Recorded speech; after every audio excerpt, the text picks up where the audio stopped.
Olá, amigos de Carta Capital. Meu nome é Thaís Reis Oliveira, sou editora executiva do site da Carta. Tenho aqui ao meu lado meu colega Leonardo Miazzo. Léo, seja muito bem-vindo. Obrigado, Thaís. Olá, amigos e amigas de Carta Capital. E temos a honra de receber, para uma conversa, o jornalista Vincent Bevins, que lança, pela editora Boitempo, o livro A Década da Revolução Perdida, que analisa em detalhes os movimentos de rua ocorridos entre 2010 e 2020 no Brasil, né? Notadamente junho de 2013, mas também em outros países. Vincent, você viveu no Brasil durante a efervescência desses protestos, teve a oportunidade também de visitar outros países, a exemplo da Tunísia e de outros lugares onde houve movimentos de rua que resultaram em muitas mudanças políticas e culturais.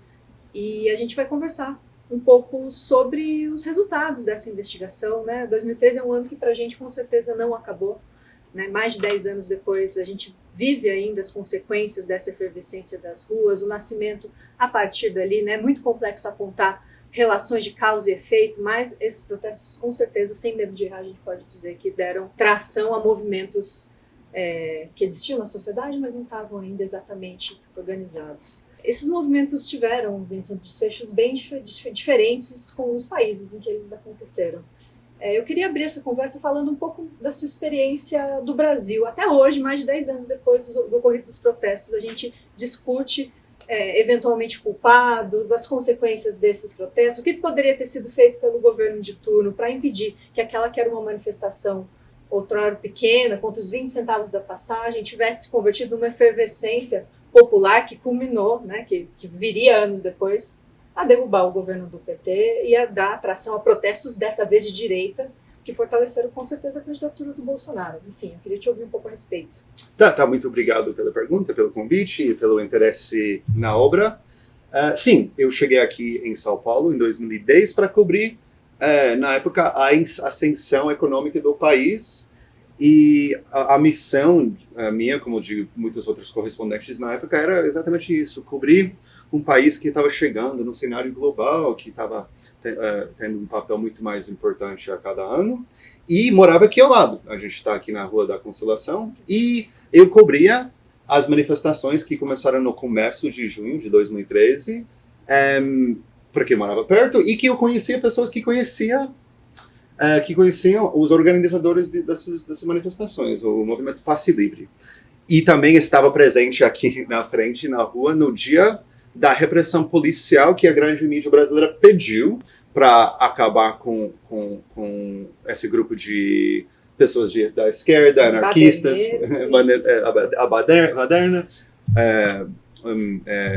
punks até, que estavam impedindo os carros de se mexerem na cidade. Mas depois da repressão policial que a polícia pediu, que a mídia, pediu, essa grande mídia ficou tão chocada que mudou a sua posição contra os protestos e começa a apoiar as manifestações. E é só depois desse momento que, 4 dias depois, eu comecei a ver novos tipos de pessoas nas ruas. Pessoas que eu chamaria hoje em dia de proto-bolsonaristas, que hoje não existia na época bolsonaristas, mas seria muito fácil de reconhecer em fotos que essas pessoas virariam bolsonaristas e viraram.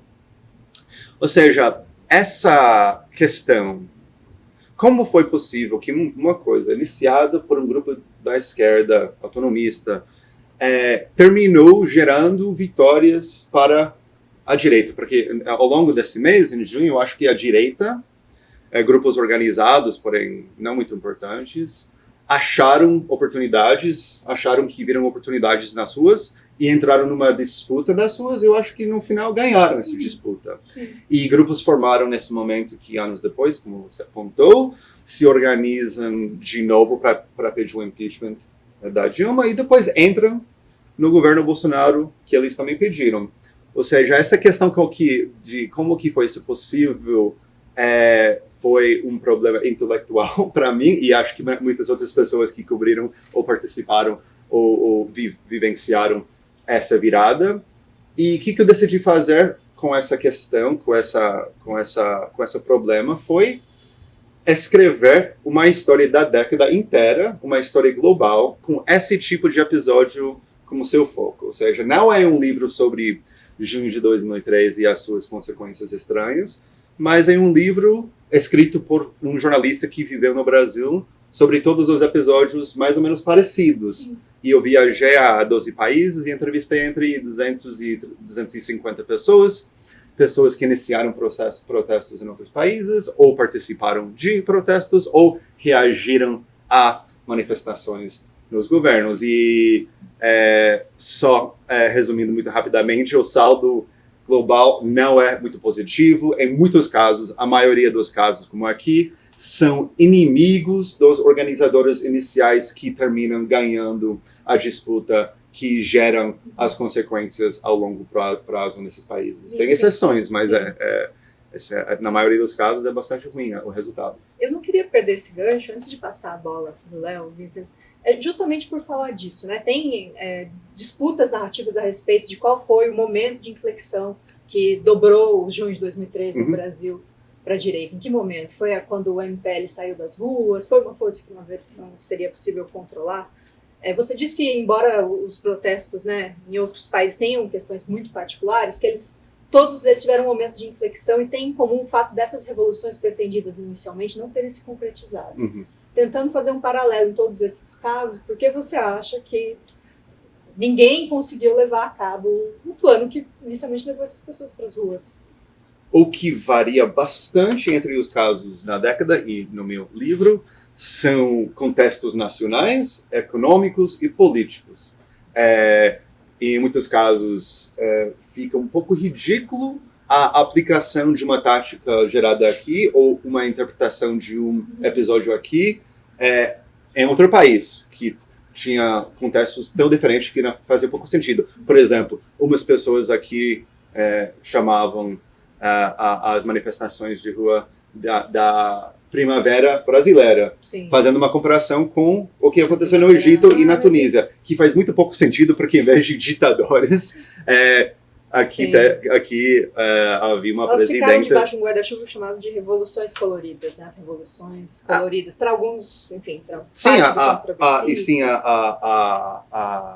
A tradição das revoluções coloridas importa sim, mais no velho segundo mundo, que aqui mais importa sim para entender de onde que vem a forma organizacional, mas sim, contextos nacionais, políticos e econômicos são bastante variados. O que eu percebi em comum entre os casos na década, que também ajuda a explicar, eu acho que as consequências não esperadas, é a forma organizacional e as táticas aplicadas nas ruas, ou seja, a forma de contestação que vira hegemônica na década passada, para que vira possível, vira fácil, na linguagem sociológica seria o repertório de contenção, e o que está nesse repertório, o que está nessa receita, quais são os ingredientes das revoltas que a gente viu na década passada. São grandes manifestações de massa,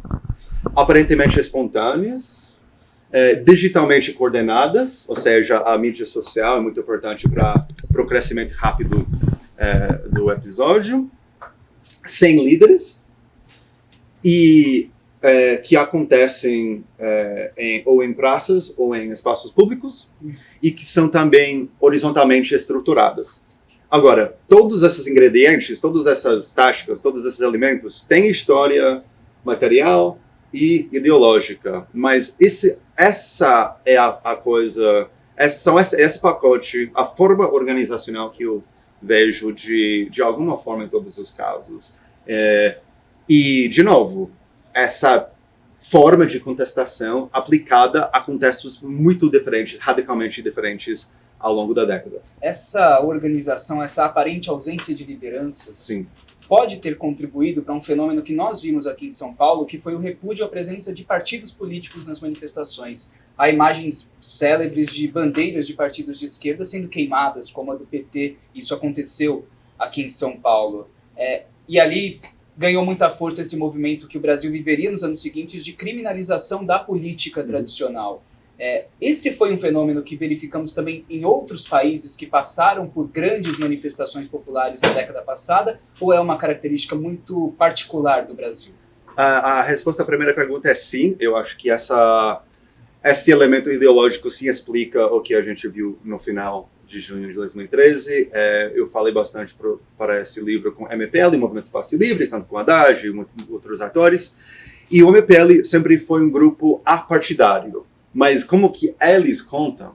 Eles lembram do choque ao ver umas novas pessoas participando, entrando nas ruas depois das manifestações iniciais, confundindo, talvez de forma proposital, uma postura apartidária com antipartidária. E só basta lembrar que a camiseta que o próprio Jair Bolsonaro está usando no dia do ataque, que está no YouTube, que foi meu atacado. partido é o Brasil. Exatamente, foi exatamente esse elemento ideológico que eu estou aqui rejeitando todos os partidos porque eu posso ser a política, eu posso ser tudo, que obviamente é o tipo de ideia que tem uma história fascista durante muito tempo. Agora, a segunda parte da pergunta, sim, mas não em todos os casos. Por exemplo, na Ucrânia, em 2013, concretamente, muitas das pessoas que participaram da revolta na Praça da Maidan em 2013 participaram também da famosa Revolução Colorida, a cor foi laranja, se não me engano. E basta lembrar também, acho importante lembrar que eu decidi incluir todos os casos na década que viram tão grandes que ou derrubam ou abalam estruturas das sociedades. Ou seja, eu não tenho simpatia, acho que nenhum leitor pode ter simpatia com todos os episódios. E no caso da Ucrânia, não foi a esquerda que iniciou as manifestações. Mas sim, em 2013, havia a ideia de que a última revolta na Ucrânia foi ligado demais aos partidos existentes políticos e queria ser uma coisa mais difusa, uma coisa mais horizontal, uma coisa mais espontânea. Em Hong Kong, sim, houve uma rejeição muito agressiva das poucas organizações políticas que havia nessa cidade, nessa parte da República Popular da China, e eu falei com as pessoas que rejeitaram a ideia dessas organizações e as pessoas que fazem parte das organizações, que foram mais ou menos da mesma maneira que eu vi acontecer na Paulista, foram expulsos da rua por elementos mais agressivos e antipolíticos. Vincent, você respondendo a pergunta anterior, falou a respeito das táticas, dos limites das táticas que foram, de alguma maneira, responsáveis pelo sucesso dessas manifestações, mas não conseguiram transformar essas demandas em algo concreto. Eu queria te ouvir também a respeito das motivações das pessoas que participaram desses protestos, a partir, inclusive, das suas entrevistas, porque parece haver, descontando ali as questões particulares de cada país, parece haver uma insatisfação econômica, social, um momento em que a gente vive que é muito propício a desencadear esse tipo de revolta. Eu queria te ouvir um pouquinho a respeito como se expressam as pessoas que participaram desses protestos em vários países, o que levou elas para as ruas. Insatisfação política econômica existe de uma forma generalizada no sistema mundial. Eu acho que é uma coisa fundamental, eu acho que é uma rejeição. A minha análise parte do entendimento de que há uma crise de representação no sistema político atual. Ao mesmo tempo, deixando isso de lado, insatisfação política, insatisfação com a sociedade há em 99% da população. E falta de representatividade política também é um limite das democracias. Tirando, sei lá, os oligarcas que controlam a internet hoje em dia, tirando Elon Musk e Jeff Bezos, quase todo mundo tem uma reivindicação que poderia apresentar na rua. A questão é quando isso aconteceu concretamente, de fato, na década passada, e quando é eficaz apresentar uma reivindicação e como. Concretamente, na década passada, uma coisa parecida com o caso brasileiro é que, na maioria dos casos, foi depois de um caso de repressão policial que viralizou que um grande número de pessoas entraram na rua. Ou seja, falando de novo, vamos voltar para, já falei de Ucrânia e Hong Kong, vamos para Egito.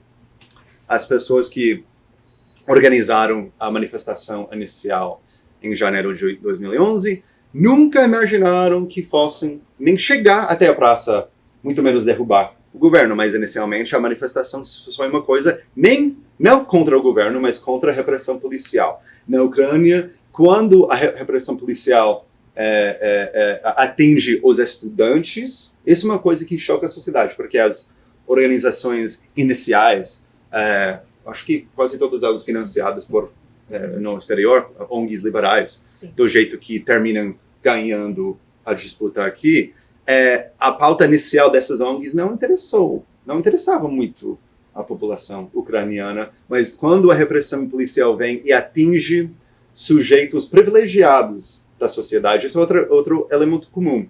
Como que a repressão policial, os ataques da PM, não só a população, mas há jornalistas da grande mídia. Um jornalista da Folha, um jornalista que é um conhecido meu, um amigo meu, aqui da Carta Capital. Isso também ajudou a gerar o choque na sociedade, que gerou mais números na rua.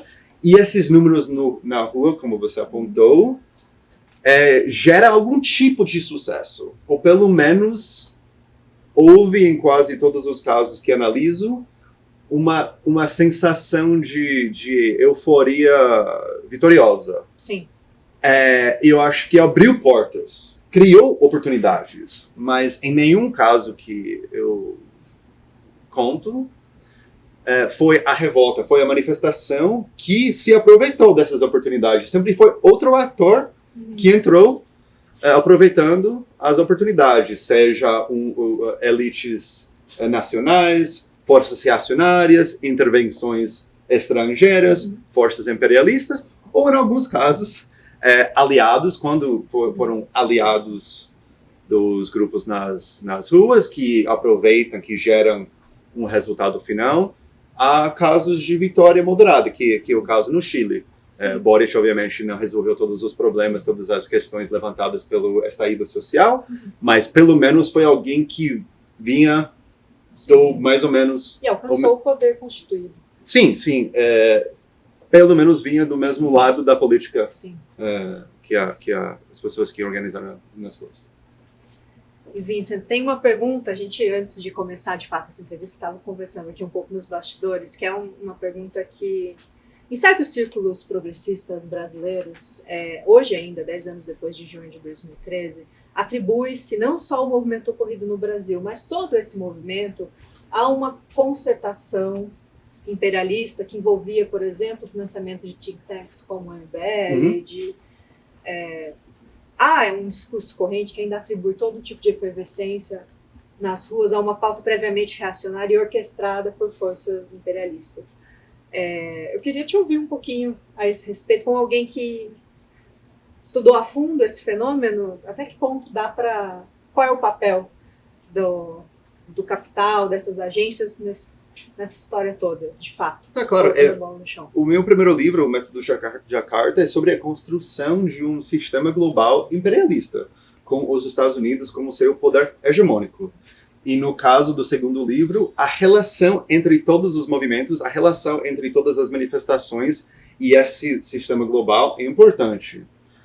Agora, eu acho que uma teoria robusta de imperialismo não precisa apontar sempre que forças imperialistas tivessem planejado uma coisa para entender que forças imperialistas que são realmente eficazes podem também reagir a oportunidades. Ou seja, como que eu falei, eu viajei para 12 países para contar as histórias desse livro, e quando há evidência de financiamento dos grupos iniciais, está incluído no livro, Hong Kong e Ucrânia, há evidência de financiamento dos grupos que iniciaram as manifestações. Agora, em Hong Kong, eles perderam.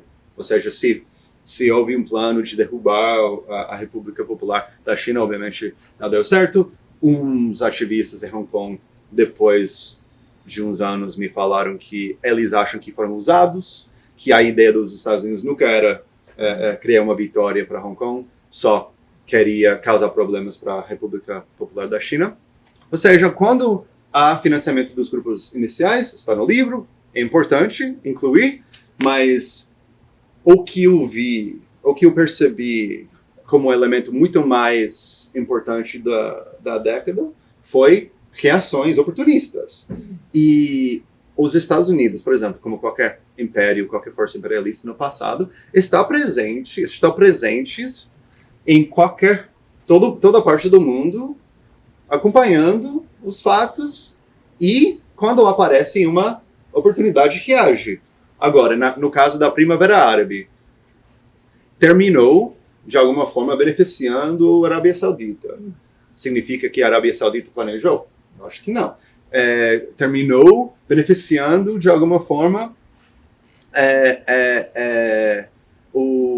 forças que aproveitaram do que aconteceu começando na Tunísia, mas isso significa que na Tunísia alguém planejou que as coisas iriam acontecer desse jeito? Não. Mas, no fim da Primavera Árabe, é a reação da OTAN usando reivindicações legítimas contra o governo do Gaddafi para justificar uma invasão, o ataque ao país que destrói o país e o país fica destruído até agora. Essa reação, obviamente, é uma parte fundamental da história. Eu não acho necessário ler o fim do evento até o começo, porque as evidências que a gente tem da própria Casa Branca e líderes como líderes britânicos é que eles ficaram bastante surpreendidos e não sabiam reagir à Primavera Árabe. Termina o governo dos Estados Unidos apoiando a contra-revolução que acontece no Egito, que na verdade aconteceu de uma forma que o MBL fingiu ser uma coisa parecida com o MPL, e na verdade tem essa história. Tem uma história paralela no Egito também, e o governo do Obama terminou decidindo apoiar um golpe revolucionário no Egito, terminou invadindo a Líbia para aproveitar da oportunidade que viu nesse país, mas como que falei, eu acho que uma teoria robusta, eu acho que uma leitura mais baseada em fatos e até mais robusta do imperialismo, entender que não precisa planejar tudo para aproveitar de coisas não planejadas. Se precisasse planejar tudo, seria um império mais fraco. Sim. Vincent, eu quero aproveitar o gancho que a Thaís apresentou aqui. Você diz no livro que o PT parecia acreditar no início que aquelas pessoas reivindicavam mais do mesmo. O Brasil vivia um bom momento econômico, tinha bons números de desemprego, salário crescendo acima da inflação, a presidenta Dilma tinha uma boa avaliação popular. E aí, 5 anos depois, o Brasil parecia receber o exato oposto daquilo que as pessoas reivindicavam no início de junho de 2013. E claro, não é possível separar 2013 do que aconteceu, por exemplo, com a ascensão da Lava Jato, que cristalizou esse sentimento de criminalização da política. De que forma os erros de avaliação da esquerda e do campo democrático em geral sobre junho de 2013 ajudam a explicar o que o Brasil enfrentaria nos anos seguintes, culminando com a eleição de um candidato de extrema Os erros de interpretação que cometidos em 2013? Sim. Como você falou, a resposta inicial da Dilma era essa. Sim, as pessoas querem mais. Chegou produtos dentro de casa, mas querem melhores serviços públicos fora de casa. Isso foi a leitura inicial, mas várias coisas estranhas acontecem nas semanas depois desse dia 13 de junho de 2013. Dilma perde 30 pontos de aprovação. E eu perguntei para muitas pessoas, eu nunca vi uma explicação empírica dessa queda de aprovação, porque, na verdade, nada que acontecia tinha a ver diretamente com o poder executivo. Sim. Nada. O que houve foi um processo, umas semanas de cobertura intensa, midiática, de tudo que os brasileiros não gostavam e queriam melhorar do país. Talvez fosse importante e legítimo chamar todo mundo para apresentar as suas reivindicações nas ruas, mas concretamente na política executiva, nada aconteceu. Agora, nos bastidores, a gente ouviu duas coisas do governo na época, e sim, sai depois confirmado, conversei com várias pessoas, que a Dilma queria responder às ruas, ficou até, tem uma cena que eu gosto bastante, que ficou no palácio assistindo Globo News, mas sem som, que não queria só queria ler as ruas, as imagens das ruas, sem as interpretações dos jornalistas que estavam cobrindo, mas mesmo assim ficou limitada às imagens transmitidas pela Globo News, né? E que tinha a ideia de apresentar a reforma política, que foi que foi muito discutido nos primeiros anos que eu cheguei aqui, mas nos bastidores se ouve que houve uma forte reação da direita e desistiu. Agora, seria possível realmente apresentar essa reforma política e defendê-la sem sofrer um golpe? Não sei, mas sofreu o golpe mesmo assim, então não sei qual seria, qual foi concretamente o erro cometido na época. E no começo da Lava Jato também, porque eu me lembro da campanha da Dilma em 2010, que foi uma campanha anticorrupção. Ela queria acabar com corrupção e começou o mandato querendo mostrar para o mundo que estava limpando a casa. Mas ficou muito difícil mesmo interpretar 2013 de uma forma coerente. Eu acho que a única forma coerente de interpretar 2013 é entender que são várias narrativas contraditórias, porém verdadeiras ao mesmo tempo. Isso que é a minha leitura. Eu acho que tem um movimento importante para entender eventuais erros de avaliação do governo que poderiam ter sido feitos diferente, que é o pós-2013, que é a eleição de 2014, né, que foi bastante apertada. Sim. Que foi uma eleição já muito conflagrada, né, por parte do PSDB e a resposta do PT, e a crise econômica, a Lava Jato, que viriam depois. Eu acho que é o pós-2014 que marca, de fato, a tomada da direita e da ultradireita desse movimento. E depois da derrota do Aécio, né, que uma coisa não esperada foi que ia deixar no ar a questão de que talvez não fosse legítima a eleição, que foi a primeira coisa que isso tinha acontecido desde 88, eu acho. Mas em 2014, parecia que as consequências de 2013 já tinham desaparecido. Sim. Nesse momento, a eleição foi vencida, vamos passar uma borracha. E a Dilma volta, porque assim, com ou sem 2013, problemas econômicos iriam aparecer. E apareceu em 2015 e obviamente não montou um governo da esquerda que de alguma forma parecia ter prometido na eleição, e grupos formados nas ruas de 2013 começam uma nova onda de manifestações, fingindo ser a coisa que o MPL realmente era. Grupos autônomos da internet, jovens, apartidário, mas sempre com financiamento externo, ou por elites aqui no país, ou inicialmente foram grupos financiados por grupos nos Estados Unidos, e com um projeto político muito concreto, e um projeto político com muitos aliados na sociedade brasileira, um projeto que sempre tinha e sempre terá aliados num país capitalista e desigual como o Brasil. E assim montou, como que foi no caso do Egito, uma nova onda de manifestações que terminaram sendo maiores do que as manifestações que de alguma forma copiaram. E como foi também o caso no Egito, em vez de brigas com a polícia, tem cenas de pessoas tirando selfie com a polícia. Em vez de ser uma coisa mais autonomista, com bandeira preta, você tem elementos nacionalistas, que foi a mesma coisa que aconteceu no Egito em 2013. Em 2013, a ideia sempre foi organizar um golpe, que veio nesse ano, e veio aqui golpe parlamentar em 2016. E esse grupo continua sendo importante na política brasileira MBL, um grupo que eles copiou cadeiras. Sim. Ou seja, eu coloquei, como que falei, o livro não é exatamente sobre junho de 2013, mas eu coloquei essa narrativa como a central no livro por dois motivos. Primeiro, primeiro motivo é que eu estava literalmente aqui. Sim. E a segunda é que as consequências são mais estranhas e demoram mais tempo para aparecer. Ou seja, na narrativa da década, as consequências indiretas de 2013, Lava Jato de 2014, manifestações de 2015, aparecem até o final da década. Sim. E como que você falou no começo, a questão não foi resolvida. Uma interpretação coerente final nunca foi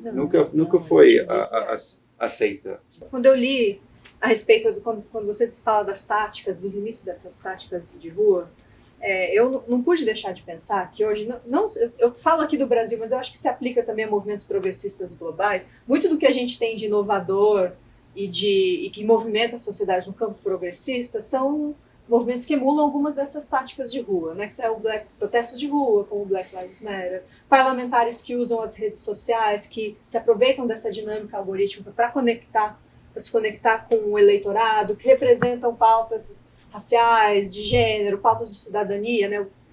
E, ao mesmo tempo, parece que isso é muito apontado por alguns analistas. Eu não tenho a resposta aqui, por isso queria te ouvir. Como um flanco da esquerda, né, que é por conta do atual estado das coisas que a gente vive uma crise do campo progressista. Por outro lado, me parece também que nós só temos esses movimentos de vanguarda, na maneira de apresentar uma coisa de fato progressista. E desde 2013 aqui no Brasil, a gente parece estar vivendo, por parte do campo progressista, uma espécie de temor das ruas, né? Tanto o governo constituído, o PT, quanto alguns movimentos têm medo de tomar as ruas de novo, têm medo que qualquer crise possa se tornar os novos 20 centavos e nos colocar num momento que é bem mais crítico. O momento que o Lula viveu, ele pode ser considerado, quando você analisa Congresso, por exemplo, mais crítico do que o momento que a Dilma vivia em 2013. Como a gente, como um observador assim, qual você acha o caminho para a gente lidar com essa contradição? Esse medo das ruas é real e até compreensível. Eu também fiquei com medo. Eu fiquei chocado, eu não entendi. Eu fiquei um pouco... eu confiava bem menos nas consequências de movimentos de rua, especialmente movimentos espontâneos. Porém, compreensível, eu acho que tem que ser superado no longo prazo, que é a segunda coisa, que no longo prazo, esse tipo de medo das consequências das ruas ou explosões da população em geral, pode ser e acho que deve ser superada. Terceira coisa, se você fizer uma comparação entre o Brasil e o resto do mundo, dá pra gostar bastante dessa postura defensiva e cautelosa que a democracia não foi destruída do jeito que um forte movimento queria destruir, comparando com os Estados Unidos, com muitos países do mundo. A extrema-direita, existe, é ameaça, mas por enquanto foi parada, e foram grupos mais, vamos dizer, tradicionais e defensivos, bem estruturados, que conseguiram montar essa defesa. Grupos como o PT, a CUT, MST, etc. As instituições brasileiras resistiram. E muitas instituições com décadas de experiência e décadas construindo organizações fortes. Ou seja, dá para entender que, de alguma forma, uma postura defensiva frente a uma ameaça que teria, em muitos momentos, facilmente o apoio dos Estados Unidos, que, assim, em 2012, o golpe que o Bolsonaro queria dar não foi apoiado nem por a classe dominante aqui de forma unânime e nem pela Casa Branca. Em muitos outros momentos da história do meu país, teria tido o apoio dos Estados Unidos. Ou seja, eu entendo a postura cautelosa e defensiva e pelo menos deu, não em sucesso, mas na falta de derrota da democracia brasileira. Só que, ao mesmo tempo, a extrema-direita arranjou um lugar muito bem sedimentado na política institucional, roubando, inclusive, um lugar que era, em tempos normais, que pertencia ao PSDB. Sim, né? Mas... Então, talvez eles não precisem dar golpe. Talvez não tenha mais tempos normais, né? E aí, a quarta coisa que eu acho que sim, lembrei, é que sim, futuramente no presente não dá para aceitar que a internet pertence a forças reacionárias. Assim, eu acho que essa não é uma questão de ideologia e estratégia, mas é uma questão material. Forças oligárquicas, no meu estado, Califórnia, principalmente, conquistaram e tomaram posse da internet, que deveria ser um bem público da humanidade. Sim. E obviamente ficou que assim, em 2011 e 2013, havia muita esperança no campo progressista, na esquerda, na verdade... De uma internet livre, democrática. Na verdade, todo mundo acreditava que a internet ia levar a sua vitória, que obviamente não podia acontecer, né? Sim. Mas hoje em dia ficou, especialmente nos últimos 6 meses, ficou muito claro que as redes sociais têm donos com fins políticos e incentivos econômicos, e não dá para aceitar essa internet como a única forma de internet possível. Sim. Agora, Vincent, desculpa, só aproveitando esse último ponto, há uns 7, 8 anos no Brasil, criou-se quase um consenso de que a extrema-direita aprendeu a usar as redes sociais muito melhor do que a esquerda, do que o campo progressista. E 2013 foi muito importante, foi muito impulsionado também pelas redes sociais. Você teve a experiência de viralizar, segundo você diz no livro, pela primeira vez com um tweet sobre uma manifestação aqui em São Paulo. Então você acha problemática essa avaliação de que a extrema-direita no Brasil usa melhor as redes sociais que a esquerda? E o que outros países que passaram por essa efervescência política na década passada podem nos ensinar sobre isso? Eu acho uma leitura correta. Eu acho que tem a ver com a função e a forma das redes sociais. Empresas como Meta, Facebook, Instagram, até Google, são empresas de tecnologia? Não. São empresas de publicidade. Pega a sua atenção e usa para vender publicidade. Pega a sua vida, pega os seus pensamentos, pega as suas fotos e usa como se fosse conteúdo para vender publicidade.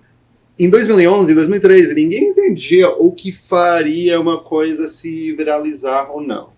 Depois de muitos anos de estudos, dentro de empresas capitalistas e da academia, acharam que o que gera mais engajamento é pânico moral. Esse não é campo fértil para a esquerda. Nesse terreno, a direita vai ganhar mais. Porque o que te choca mais, ou que gera mais raiva numa pessoa, é o tipo de conteúdo que historicamente e no presente favorece a direita. Ou seja, tem 2 problemas paralelos. Sim, usar que eu uso, né? A gente vai publicar nas redes partes dessa conversa. Eu uso. Usar da melhor forma possível a internet atual e entender que é uma internet que favorece na sua essência, na sua estrutura, forças mais conservadoras e até reacionárias. E como muitas lições que o livro oferece, não é fácil fazer nenhuma das 2 coisas. O assunto redes sociais eu acho que é um assunto para toda uma outra entrevista. Vincent, eu tenho uma última pergunta. Você como cidadão estrangeiro, eu não posso deixar de te perguntar sobre esse segundo governo Trump, né? Chega muito mais fortalecido, chega com apoio desses bilionários da tecnologia, parece mais disposto a levar a cabo essas pautas da guerra cultural, ele chega muito mais fortificado para esse segundo mandato. O que um segundo mandato de Trump antecipa para o campo democrático de lutas nos próximos anos? É um momento bastante chocante, mas é propositalmente chocante, né? A estratégia famosa do Bannon de botar tanta coisa no ar que fica difícil entender o que é real e não é real. Parece que agentes no estado do governo Trump estão tentando fazer com o nosso estado, com o estado dos Estados Unidos, o que os Estados Unidos geralmente fazem com países conquistados por eles. Assim, estão tentando implantar uma política de choque do jeito que implantaram na Rússia nos anos 90, ou no Iraque, depois da invasão, tipo de destruir o Estado para que a economia fique completamente aberta à exploração pelo capital, mas em vez de capital estrangeiro, nesse caso seria capital interno, forças oligárquicas dos Estados Unidos mesmo. Não, se isso vai acontecer, isso vai funcionar, não sei. O Estado dos Estados Unidos é o governo mais profundo, mais poderoso da história da humanidade. Não sei se realmente vai funcionar essas coisas ridículas que o Elon Musk está tentando fazer no momento, mas mesmo não funcionando, é um momento muito perigoso para o mundo. Que os Estados, eu acho que o Trump é símbolo da decadência dos Estados Unidos, e historicamente impérios, poderes em decadência ficam mais agressivos, porque não aceitam o declínio natural inevitável. E o que é o Trump, se não é o símbolo da não aceitação do declínio, do fim de um momento especial na história dos Estados Unidos, e nesses momentos, não que houve um momento na história dos Estados Unidos sem intervenção estrangeira, sem ataques imperialistas, sem invasões militares. Sempre havia em todos os mandatos de todos os presidentes, já faz 150 anos. Mas realmente tem o perigo de um governo que possa agir de forma muito agressiva e, obviamente, pouco responsável. Irresponsável já está sendo com o próprio governo. Sim. Imagina com os países que ele está sempre muito feliz em declarar que não importam para ele. Sim. Vincent, muito obrigada pela presença. Em nome de Carta Capital, queria te agradecer a Boitempo por ter estabelecido essa conversa entre a gente. As portas da redação estão sempre abertas para você. Muito obrigada a todo mundo que nos acompanhou até aqui. Quem não segue o canal de Carta Capital, aproveite para se inscrever e receber em primeira mão a divulgação dos nossos conteúdos. Muito obrigada.